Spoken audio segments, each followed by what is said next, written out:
like, man, I ain't even like being in there the first time, so I know for a fact I'm not gonna like being in here this time. So we get there, y'all. We pull up to the P farm. Instead of them taking me directly into jail like the other police officers did, he was like, get out the car and we finna stay here. We got some paperwork to fill out. I said, I ain't filling out nothing. He said, you ain't gotta worry about it. I got all the information I need to do you anyways. So he filled out the information. I'm sitting here with handcuffs, just walking in a circle, walking in a circle, walking in a circle. You can't even think about running. Although I did. You can't. Cause why? There's alligators out there in the swamp, motherfucking hogs and shit. I'm gonna be towed up by the time I make it down to the bottom of the street. So time rolled around. He was like, all right, you ready? I said, ready for what? He said, you ready to go in? I said, shit, unless you gonna take me back home. So we walking in. The same old lady, she's talking about, oh, you back? And he was like, yeah, she thought she was gonna finesse my mama and only give her $700 and then think she wasn't gonna get the rest of the money on bond. No, we had to go get her and bring her right back. So we go through the process again. We getting the fingerprints and everything, right? They do the whole little thing. I already know, take my wig off and all. So we go to the back. When I go to the back, I'm asking all types of questions to people like, man, they came and got me off my bond, asking random questions, thinking like inmate police, like who can help me? And I was like, look, at this point, you can either find another bond company that's gonna come and get you. Like I know some people, that can call some people, people in jail, they really be trying to help, even though they be wanting some on the back end, like I'll do this if you give me some noodles, or I'll do this if you have your people put some money in my book type shit. So I was like, all right. So I'm calling around thinking, can somebody come and get me? Can you come and do this? Like, I ain't got no money, so I'm trying to pull some yips and pull some yabs, thinking somebody could come and get me. Nobody came and got me. Like, I had to sit up in there. So I'm getting more and more depressed every day that I roll around. Like, bro, how long I gotta sit? So I'm in there for a week, y'all. Friday roll around. I'm like, man, the weekend is here. We roll through the weekend. The weekends are the slowest time in jail. So while we sitting in jail minding my business, this lady that come in, she came in for murdering her husband. So when she come in, she trying to be all friendly, dibbing and dabbing with everybody. And she walk up, she was like, so what you in here for? I said, well, I was just trying to pull a little scheme or something, and I ended up getting caught. And then she started jumping into the Bible, telling me like, God this, God that, you too beautiful, you just running down the whole thing. So anyways, fast forward, we get to Monday. Monday roll around, I'm like, man, I ain't even getting up, bro. Like this shit here is so depressing. I'm not gonna get up, talk to no inmates. I'm not gonna get up and brush my teeth. I'm not gonna get up and do nothing. I'm gonna just ball myself up in this blanket and I'm gonna take my ass to sleep, or stay asleep for that matter. So I'm thinking I'm gonna stay asleep, y'all. Right as I rolled over and I get into the little cover and I'm like, rocking myself to sleep and shit. I get the door open, hard, step out. So I'm like, what the fuck? What's going on? So I jumped down, because you're not supposed to jump down. Last time I was in jail, one time I was in jail, before I jumped down, I ended up messing up my knee. So anyways, I jumped down anyways and I stick my head out. They was like, come on, you going to court. And I'm like, huh?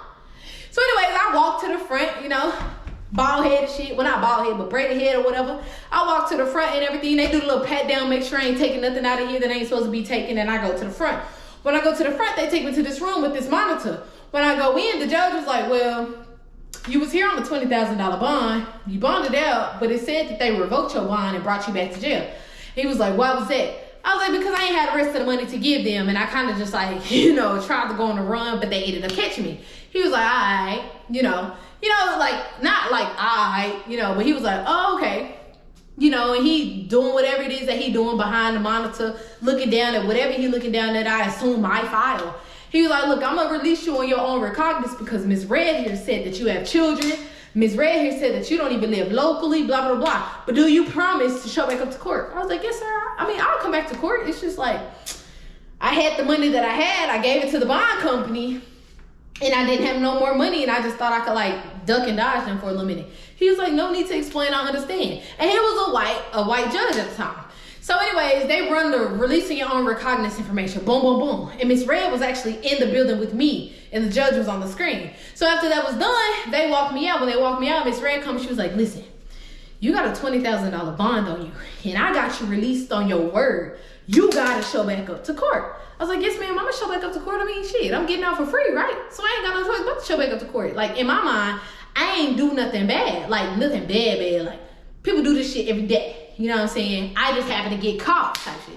And she was like, man, what was you out here doing? Like, the deception. Like, what did you do? And I was like, man, we can talk about this at another time. She was like, all right, but I'm your attorney, so you gonna have to come and talk to me anyways. So So boom, bam, boom. I ended up getting released out of jail. I had to call a cab because there was nobody that was taking me where I needed to go. So I ended up calling the cab. I didn't have the money to give them, but they took me to my auntie's house, the same auntie that we're going to talk about a little later. So they took me to my auntie's house. I asked her, I said, hey, you got $22 I need to give the cab person who just brought me from the jail. So of course she ran me the money and I gave it to him. So after that whole little scenario, I finally made my way back to Texas. I get something in the mail. Miss Ruby ended up calling me. She was like, hey, Sherelle, I need you to kind of like run down everything that's happening so I can figure out what it is that I need to do to pitch to the courts to determine whatever sentence or whatever it was that they're going to give you. So I'm like, I bet. Cool. So I'm running down the whole little play to her. She was like, you did that for real? I was like, yeah. Well, you know, it just didn't go as planned. But she was like, I get that. But like, really? Like, this is what they gave you a $20,000 bond for this? I'm like, same thing I'm thinking. So she was like, all right, Lord and behold, you'll get a court date whenever. They'll send it in the mail, blah, blah, blah, blah, blah. So we're going to fast forward 3 months. We fast forward. I get to court. When I get to court, they call me up. They run down my charge. Boom, boom, boom, bam, bam, bam. How do you plead? And my attorney was like, my client would like to plead not guilty. And I'm like, huh? He was like, well, the prosecutors are willing to work with you on today to figure out some type of deal, right? So she was like, all right, bet. The judge put my case to the side. He was like, we'll come back we'll reconvene on your case once you talk to the prosecutors. So me and Miss Ruby, Miss Red, we go over to the prosecutor. They was like, listen, we'll give you probation for 3 months. If you plead guilty today, and we going on about the business. I'm like, bet, take it. You know, I'm thinking probation. I'm going to go on about my business. I ain't got shit to worry about. Right? Wrong. So we go back in front of the judge. All right, so if we come to an agreement, she's like, yeah, we here. All right, so how do you want to plead? Guilty? Guilty as a motherfucker, you know what I'm saying? Because I'm thinking like part of the probation, if I successfully complete it, it'll get off my record, right? So, boom, guilty. Guilty as charged. All right, guilty prosecutor, what do you have? We're offering her 3 months probation. She'll pay like the little fine or fee or whatever. And if she successfully completes it with no problems, we'll remove it off her record. Counsel, I have no objection, sir. All right, cool. Sign, seal, deliver. I signed it. So the judge was like, all right, so you got this piece of paper, right? I need you to go downstairs to the bottom floor. When you go down to the bottom floor, you'll check in with the bailiff down there, and then they'll run down some pre-screening process in order to determine, you know, whatever it is that you got to do on probation. So I'm like, all right, cool. Thank you, Miss Ruby. I'm going to fuck with you. And I leave. So I take my paperwork and I go down to the bottom floor. When I go down to the bottom floor, it's like 500,000 people down there. I said, bro, I am not fit to wait. I should have waited. I definitely should have waited. So I walked in. Well, I said I'm not going to wait. I should have waited, but we're going to get to that. So I walked in. I get a bailiff my piece of paper. He was like, all right, I'm going to sign you in. When he signed me in, when I tell you the line at the top was like 2 people checked off and the list was so long, I said, ain't no way I'm finna sit here and wait. I sat down for a little bit, right? I'm tapping and I'm tapping and I'm tapping and I'm tapping. Nobody getting called. So I'm like, sir, like, what's going on? Like, are they gonna call anybody? Like, you know, he was like, you just gotta wait your turn. Like, you just got down here. You see all these people, they gotta go in front of you. I said, I mean, I get that, but shit, that list only got 2 people knocked off, and it's a lot of people, and this is me, y'all. Like, listen, this is before I got to the point where I understand now, and like, patience is a virtue, you know? Like, I'm just like, easy, I'm ready to get to the next thing. So, anyways, it was like, ma'am, just sit down, and once they get to you, they will call you. I'm like, all right. So I sit back down. I'm on my phone.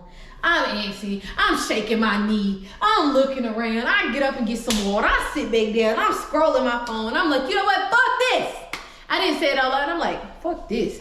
And I get up and I walk out. Now, everything in my body was telling me, Sherelle, take your ass back in there, because why the fuck would you leave? But then the hard-headed ass, I can do what I want to do, and I'm big bang Hank ass me, was like, man, fuck this shit. Y'all gonna have to catch me. I live in Texas, right? So I jump in my car. I look at the building one last time. I'm like, yeah, I'm out of here. And I'm gone.